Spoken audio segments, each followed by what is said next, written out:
विद्यार्थी मित्रांनो, सह्याद्री ट्युटोरियल्स मध्ये तुमचं स्वागत आहे. हा व्हिडिओ या बॅचच्या मुलांसाठी आहे, की जे आता 11वीतून 12वीत गेलेत. तुम्हाला आज मी सावध करतोय. आज 12वीचा रिझल्ट लागलाय. तुमचे जे मित्र असतील, सीनियर असतील, प्लीज त्यांचा रिझल्ट चेक करा. मी माझा अनुभव पहिल्यांदा सांगतो. मी तुम्हाला सांगतो एस-एस-सी बद्दल पहिला बोलूया. 10वीचा रिझल्ट म्हणूया आपण. प्रत्येक जण आतुरतेने त्या रिझल्टची वाट बघतोय. बघतोय. माहितीये पेपर सोपे गेलेत. 95, 96, 90, 80, 85% मार्क पडणारच आहेत. घरातले कौतुक करणारच आहेत. मी अतिशय खुश होतो रिझल्टची. कधी रिझल्ट लागतोय? कधी रिझल्ट लागतोय? आणि इथं मात्र माझी अवस्था होती, किती उशिरा लागेल, किती उशिरा लागेल. पण थांबा ना, हा माझा जेव्हा रिझल्ट लागला ना, तेव्हा मला खूप चांगले मार्क पडले. पण माझा एक अतिशय जवळचा नातेवाईक त्याच वर्षी तो 12वी होता आणि त्याचा रिझल्ट बिलकुल चांगला लागला नव्हता. पण मी एन्जॉय करत होतो, का माझा रिझल्ट चांगला लागलाय ना. पण त्याचा रिझल्ट का खराब लागला हे मी विचारलं नाही. मी माझ्याच मस्तीत होतो म्हणूया आपण, हवेत होतो.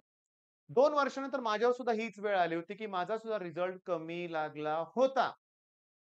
बरे असं का घडतंय याच्यावर विचार करायची आजच वेळ आहे लक्षात घ्या. मी तुम्हाला क्लिअरली सांगतो, हे जर सोपे सगळं सोपे सब्जेक्ट, सोपे क्वेश्चन, सोपा पेपर, हो म्हणून ऑप्शन्स, कमी सिलॅबस, मग का नाही चांगला रिझल्ट लागणार? पण ज्या मुलांना आता मी तुम्हाला क्लिअरली सांगतो, की एस-एस-सीला 90 प्लस असणाऱ्या मुलांचा स्कोर एच-एस-सीला किती असतो? मी 40% पर्यंत मुलांचे मार्क बघितलेत. अकॅडमीला गेलेत मुलं 10-10, 12-12 लाख पालकांनी खर्च केलेत. कोण कोटाला गेलंय, कोण पुण्यात आहे, कोण इचलकरंजीमध्ये आहे, कोण वाईमध्ये आहे, कोण इकडं-तिकडं मोठ्या-मोठ्या अकॅडमीज आहेत. पण एच-एस-सीचा रिझल्ट लागलेला नाहीये चांगला. का? ती मुलं एन-सी-आर-टी करत होती म्हणून? नाही, त्या मुलांनी अभ्यास केलाच नाही ही रिॲलिटी आहे. जर जे लेव्हलचं तुम्ही सगळं सॉल्व्ह करताय, मग आमच्या स्टेट बोर्डच्या पेपरमध्ये मॅथ्सला काय प्रॉब्लेम होतो तुम्हाला? हां? अभ्यासच करत नाहीत मुलं ही रिॲलिटी आहे. मग मला आज तुम्हाला सावध करायचंय. एका वर्षानंतर तुमच्या बॅचचा पण रिझल्ट लागणार आहे आणि रिझल्टचा दिवस गोड हवा असेल, रिझल्ट छान हवा असेल, तर आज तयारीला सुरुवात करा. सकाळी 5 वाजता मी व्हिडिओ अपलोड केलाय. रोज मी तुम्हाला व्हिडिओ देणार आहे. दिवसाच्या सुरुवातीला उठल्या-उठल्या ना पहिल्यांदा तो 5 मिनिटाचा माझा व्हिडिओ बघा काय टार्गेट दिलंय. आणि आज मी जो रात्री व्हिडिओ अपलोड करतोय, माझा क्वेशन आहे तुम्ही टार्गेट कंप्लीट केलं का? मी तुम्हाला काय-काय दिलंय ते परत एक्सप्लेन करतोय लक्षात घ्या. आपल्या सह्याद्री ट्युटोरियल्स ॲपवर मी आता सांगतो, मुलांना जमत नाहीये म्हणून मला जरा फ्लो चार्ट करून द्यावा लागणार आहे, की तुम्ही आता तुम्हाला मी सांगतो, तुम्ही YouTubeवर माझ्यापेक्षाही बेस्ट कंटेंट देणारी लोकं आहेत. तुम्ही कुणालाही चांगल्या लोकांना फॉलो नक्की करा. पण एक लक्षात घ्या, अभ्यास करा. मला इथं सांगायचंय, मी एक आठवड्यावर फ्री कंटेंट देतोय. मला माहिती आहे, एक सवय लागेल तुम्हाला अभ्यासाची. त्यासाठी ॲप प्रोसेस सांगतोय फक्त. प्ले स्टोअरहून आपलं सह्याद्री ट्युटोरियल हे ॲप डाउनलोड करा. ॲपमध्ये त्या पहिल्या होम पेजवर तुम्ही स्टोअर ऑप्शन शोधा. खाली आहे त्याच्यावर क्लिक करा. स्टोअर ऑप्शन गेले की वेगळ्या-वेगळ्या बॅचेस दिसतील तुम्हाला. तिथं तुम्ही व्हिजन बॅचवर क्लिक करा.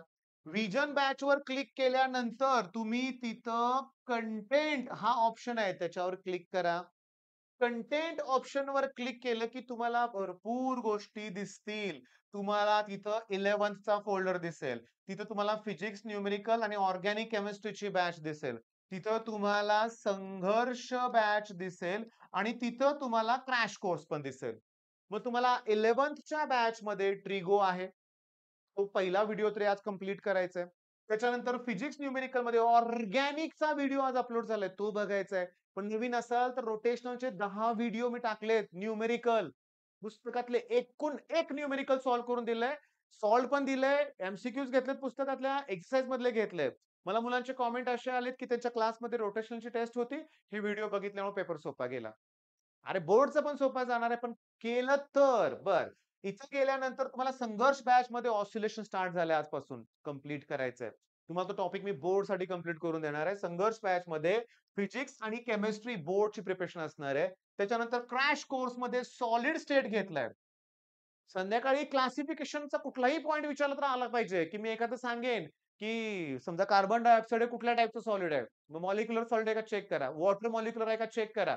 हायड्रोकार्बन्स मॉलिक्युलर आहे का चेक करा. पण मग त्याच्या सांगतो क्रिस्टलाईन कुठला आहे, अमॉर्फस कुठला आहे. पुस्तकातलेच सगळे प्रश्न असतात. मी तुम्हाला सांगतो ऑर्गॅनिक केमिस्ट्री आणि सॉलिड स्टेट करत असताना टेक्स्ट बुक समोर ठेवा. त्यात हायलाइट करून ठेवा पॉइंट आणि ते करा. हे केल्याशिवाय आज झोपायचं नाहीये तुम्ही लक्षात घ्या. मग रात्री 12-1 वाजू देत. मन लावून अभ्यास करायचा. सर आम्हाला बाकीचा पण लोड असतोय. असू देत. तो करून हे पण करायचं लक्षात घ्या. रिझल्ट हवा असेल तर रोज 18-18 तास अभ्यास करावा लागतोय ही रिॲलिटी आहे लक्षात घ्या. बरं मेन पॉइंट काय? मला थोडक्यात हा व्हिडिओ कंप्लीट करून तुम्हाला सांगायचं आहे. आज बघतोय मी काही मुलं आता माझ्या क्लासमध्ये एक स्टुडंट आहे 91% पडलेत बोर्डला. ऑलमोस्ट प्रत्येक विषयात पैकीच्या पैकी मार्क आहेत. पण त्या स्टुडंटनं घेतलेलं कष्ट मी माझ्या डोळ्यांनी बघितलंय. हो, डोळ्यांनी बघितलंय मी. दिवस-रात्र कष्ट घेतले. मग रिझल्ट का नाही चांगला येणार? पण ज्यांचे कमी मार्क आहेत ना, त्यांचे पण एन्जॉयमेंट मी वर्षभर बघितलेले आहे. निवांत राहायचं, लोळायचं, झोपून राहायचं, खायचं आणि प्यायचं. बाकी आहेत घरातले सांभाळून घ्यायला. मग हे असं तुमच्या बाबतीत मला नको आहे लक्षात घ्या. 1 वर्ष आहे आपल्याकडं, हे केलं, आजचं टार्गेट कंप्लीट करा. मी तुम्हाला सांगतो, आज मी टार्गेटमध्ये दिलंय डे 1 आणि मी ऑक्टोबर एंड पर्यंत मी तुम्हाला सांगतो, ऑक्टोबर एंड पर्यंत मी डेली टार्गेट देणार आहे. मी रविवारी सुद्धा टार्गेट देणार आहे. रविवारी हा सुट्टीचा दिवस नाहीये. रविवारी काय आपण कष्ट म्हणजे आता आई-वडील जे जॉब करत असतील ना, त्यांना सुट्टी हवी आहे. आठवडाभर ते वेगळ्याच प्रेशरमध्ये असतात. पण आपल्याला ॲट द एंड एक्झाम द्यायची आहे.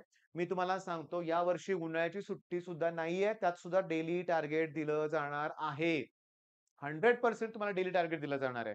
आणि क्रॅश कोर्सचे व्हिडिओ कधीच थांबणार नाहीयेत. कुठल्या सुट्टीला पण सोमवार ते शुक्रवार तुम्हाला डेली कंटेंट दिलं जाणार आहे. आणि हे आठवड्यात आपले 3-3, 4-4 टॉपिक होणार आहेत. महिन्यात तुमचे 12-15 टॉपिक जर होत असतील, तर तुम्ही ऑक्टोबरपर्यंत आरामात पोर्शन क्लिअर करू शकता. गोष्ट ध्यानात येते तुमच्या? मग आता कसला विचार करताय? प्रोसेस तुम्हाला मी सांगितलेली आहे. ओके. तुम्हाला व्हिजन बरोबर ह्याच बघा ॲक्चुअली सांगतो फिजिक्स न्यूमेरिक हे फिजिक्सवाला वाटेल बरं का तुम्हाला, हे पी आहे बरं का. फिजिक्स न्यूमेरिकल बॅच वेगळी आहे. संघर्ष बॅच वेगळी आहे. क्रॅश कोर्स वेगळी आहे. आता काही मुलांनी ही बॅच घेतलेली आहे. त्यांचं म्हणणं आहे, की आम्ही बाकीच्या बॅचेस दुसऱ्या काय म्हणूया आपण प्लॅटफॉर्मवरून घेतलेत. काही इश्यू नाहीये.